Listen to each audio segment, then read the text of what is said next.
তথ্য উপাত্ত পর্যালোচনা করে বিজ্ঞ চিফ প্রসিকিউটর আজকে ট্রাইব্যুনালে প্রথম ফর্মাল চার্জ দাখিল করলেন।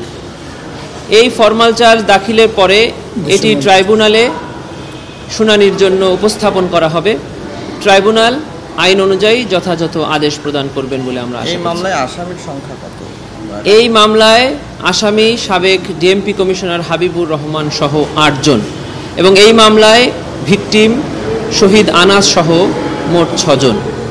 এখানে একটি অভিযোগই আনা হয়েছে, সেটি হলো 5 অগস্ট দুপুরে চাংখারপুল এলাকায় নিরীহ নিরস্ত্র ছাত্র জনতার উপরে নির্বিচারে গুলি করে 6 জনকে হত্যা করা মাধ্যমে মানবতা বিরোধী অপরাধ।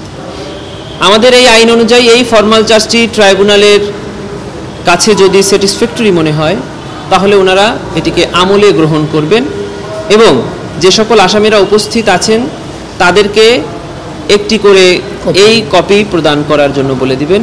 আর যারা উপস্থিত নাই তারা যে ইচ্ছাকৃতভাবে পলাতক আছে এটি যদি ট্রাইব্যুনালের কাছে প্রতীয়মান হয় এবং সে মর্মে রিপোর্ট আসে তবে তাদের জন্য প্রত্যেকের জন্য স্টেট ডিফেন্স কাউন্সিল মানে রাষ্ট্র নিয়োজিত আইনজীবী প্রদান করা হবে।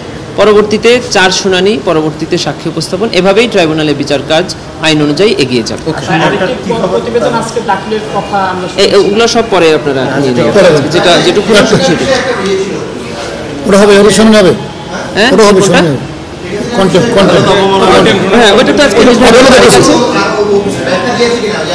না, দুজনের কেউই ট্রাইব্যুনালে এখন পর্যন্ত কোনো ব্যাখ্যা দেয়নি। তবে ট্রাইব্যুনাল রেজিস্ট্রারের অফিস পক্ষ থেকে আমরা জানতে পেরেছি যে 2 জন অভিযুক্তর কাছেই ট্রাইব্যুনালের এই যে নোটিশ সেটা জারি হয়েছে এবং সেই জারি হয়েছে মর্মে ফেরত এসেছে।